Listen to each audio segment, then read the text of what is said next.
Bigfoot World is worried about AI being used to create fake evidence of the Sasquatch. Get a sense of perspective. Imagine a social media platform or broadcast network that tells people just what they want to hear and does so without any moral or ethical consideration, merely seeking to achieve a goal of influence or profit or market share. No, I'm not talking about them. I've done contract work with some elements of the most advanced AI image management. I've said that when there is an AI that can reliably tell the difference between a picture of a tiger and a picture of a school bus, then I would start to worry about AI. My first rule of AI is that it isn't. That is. And that's still true in so many ways. However, I've been scratching at the edges of what's going on and have a new perspective, and a little actual concern. I've been mostly looking at the wrong threat, as has nearly everyone else. They're digging in the wrong place. In recent years, however, a new approach to AI has created dramatic breakthroughs, but there are still stark limitations and surprising gaps. My audience leans into Bigfootery, but also leans a bit into rational thinking and objectivity. This subject, however, is more important and more alarming, and rightly so. I believe you are probably just peripherally aware of the growing AI concerns in the world.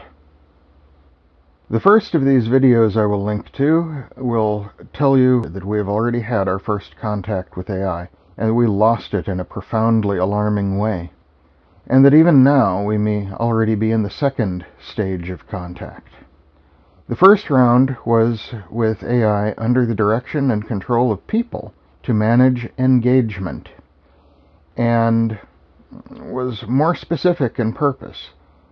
The term we heard in Jurassic Park was an autonomous goal-seeking program.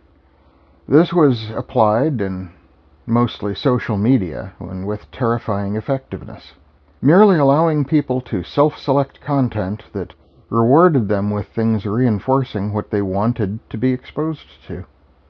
In our first contact with AI, corporations controlled simplistic AI programs to drive engagement. This allowed the product of social media platforms, the people, to self-select content. The side effects of this have been used with devastating effectiveness by a variety of factions. This is a great trick to those who think themselves the users of social media are, in reality, the product sold by the social media platforms. The real users of social media buy cohorts of these people sorted by categories of interest and obsession for the marketing of products and ideas. They use their own persuasion to influence those cohorts of potential consumers to, well, consume. Engagement basically works by hijacking the dopamine response. Once entrapped in the cycle, you get a rush of dopamine in anticipation of the next click, rewarding some interest in the next content. Let that sink in for a moment. It doesn't matter if the next content meets the craving or not. The dopamine hit happens anyway, in anticipation. If the content does not meet the craving, the next dopamine rush comes sooner, in anticipation of the next click. Have you ever been watching one video and interrupted it to watch a short one that caught your attention? If so, you may be nursing a real addiction based on the algorithms of the AI managing engagement on the platform you are consuming.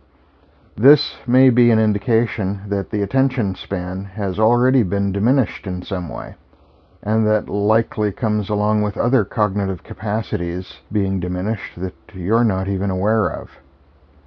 But there are more insidious uses being heavily leveraged. Among those factions are the intelligence agencies of foreign adversaries. This is real spy stuff. It's not entertaining stories, not conspiracy theories. They develop and use their own special-purpose AI programs to abuse engagement, to amplify their messaging with the intent of weakening and disrupting our society. They do this by finding people who already serve that purpose, who are persuasive and charismatic, and amplifying the messages of those people using fake accounts to manipulate the engagement algorithms into pointing their product, consumers, people, into those ideas. Before social media, this kind of effort took infiltration of operatives, locating the useful idiots and grooming the agents into their roles. This kind of network took decades to develop. It was very inefficient. Mind you, it's still going on. The boots on the ground sort of work for this still happens. Nonetheless, it was the way things were done, are done, and will continue to happen to some extent. They built the foundations for what we have observed to grow over the last couple of decades. With social media, it is far more effective, and it works in just months and years. It was like pouring gasoline onto the fire. Operatives are less exposed, and the engagement algorithms amplify the messages naturally, with the help of bot accounts running under their own AI programs. The goals of these bots as intelligence operatives is the same as the operative would have been before. Identify people who naturally have ideas that are disruptive and destructive to the orderly society, and amplify their messages. The only difference is now this is done remotely by social media. They like and share, seek out similar people, and bring them together in ways that were not possible without social media.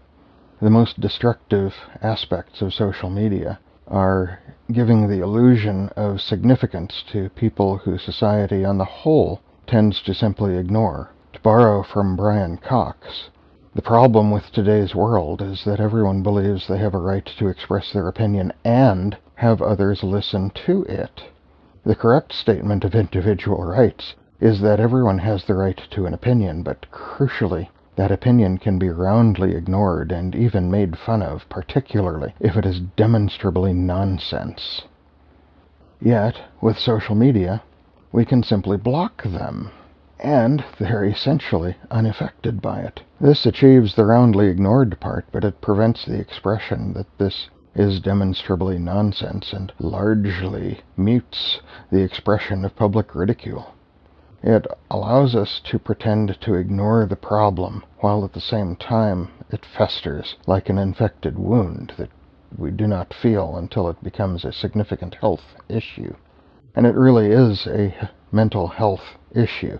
Social media allows us to essentially ignore the spread of ideas that are toxic to the individual and to the society. There will be links to a series of essays discussing the use of what is effectively menticide, or the killing of the mind, and how simple ideas can affect a society. What social messages can be used to undermine and subvert a healthy and successful society?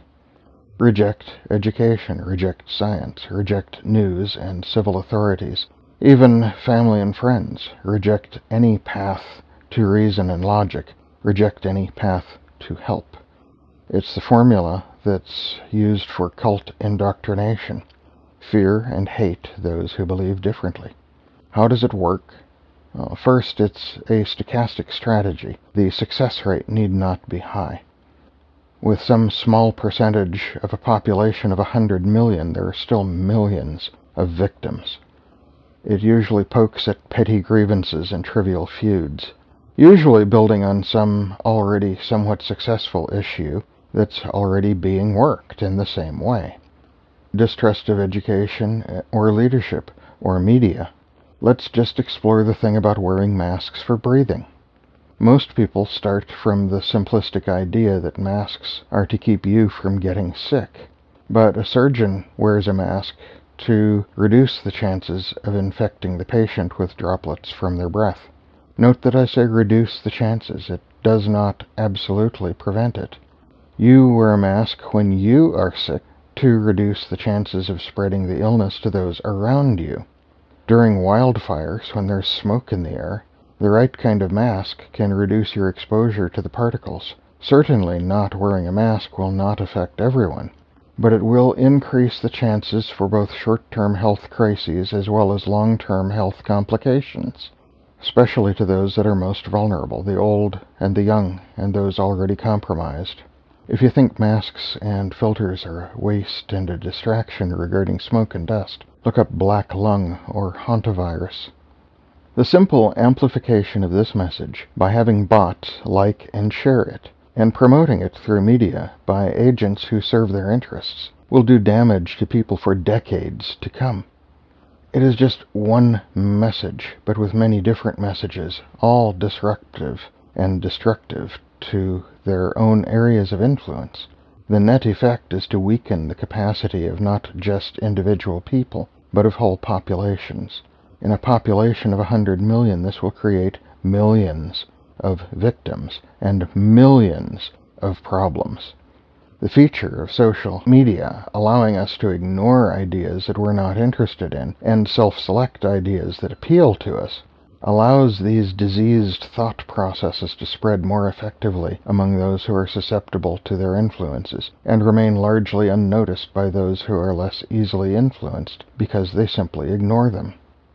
Those who are spreading the message will deflect and project contrary thoughts so their consumers do not perceive their own indoctrination, even as they participate in it with great enthusiasm.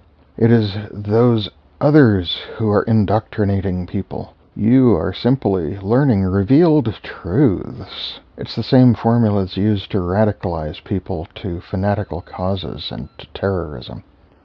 What they do, however, is not really so different from others who platform their own persuasive personalities to influence populations of consumers to be sold to the real users of social media. It is just the breadth and the goals of the operation that are different. In fact, the very software used for these bots, used for the spy games, are leased to businesses for commercial purposes of the same nature. The goal is to amplify the chaos in all ways. While their thinking processes are impaired by the side effects of this engagement process, people believe at every step along the way they are making their own choices. This use of platforms of social media has been absolutely devastating.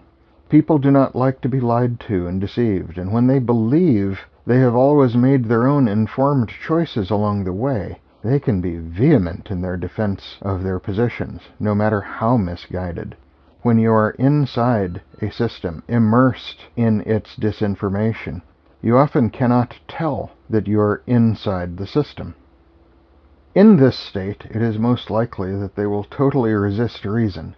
You have to convince them to ask for help themselves, or they will reflexively reject it, as they have been programmed to do. Looking at it this way, you might see how startlingly effective it has been in just a few years of application. All of that with just a few sets of special-purpose AI systems, some controlled by the corporations operating the social media platforms and tuning their AI systems for maximum engagement and profit. Others by various interests, including foreign adversaries, to leverage that misguided purpose into weapons to weaken and destabilize a society, while maximizing the benefit and profit to the corporate interests who are not really paying attention to where all this is going. The corporations only know they have created a profit engine, after all. Mostly.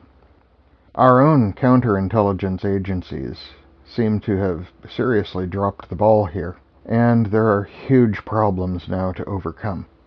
And all of this has just been round one.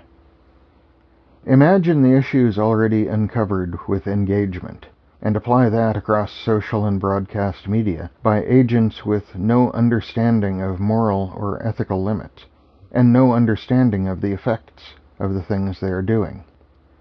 Round 2, as one of these linked videos will continue, is turning out to be persuasion of the market.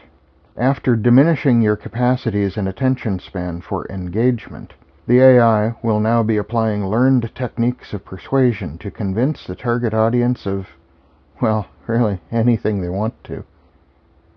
One example to explain this is to imagine a game played by a number of people. Each has their own goal, which is not shared with anyone else.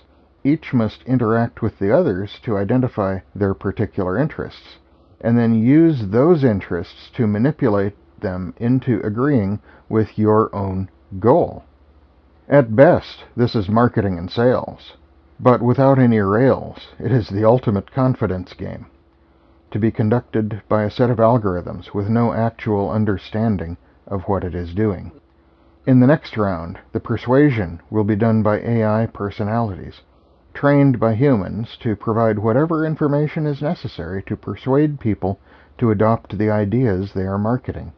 They will do so with terrifying effectiveness, and no moral or ethical rails, and no understanding of the purposes or the effects they create along the way. The Matrix and the Terminator are distracting fantasies. The real AI threat is going to be operating under less control by people and media corporations, and with the goal of persuasive marketing of ideas that may not be entirely under the control of those who gave them their first directions. The real issue will not be how AI destroys the world with technology and weapons. It will be how AI persuades us to destroy it ourselves for the sake of what someone else believes is beneficial or profitable for them, or for some thing that has no understanding of morals or ethics, or how it affects the population of humanity it is working to influence. I am the Curious Cryptid. Watch those other videos, and look objectively and critically at your own use of social media, and of broadcast media, and that of those around you. Consider how things might go if it is really addictively engaging and effectively persuasive.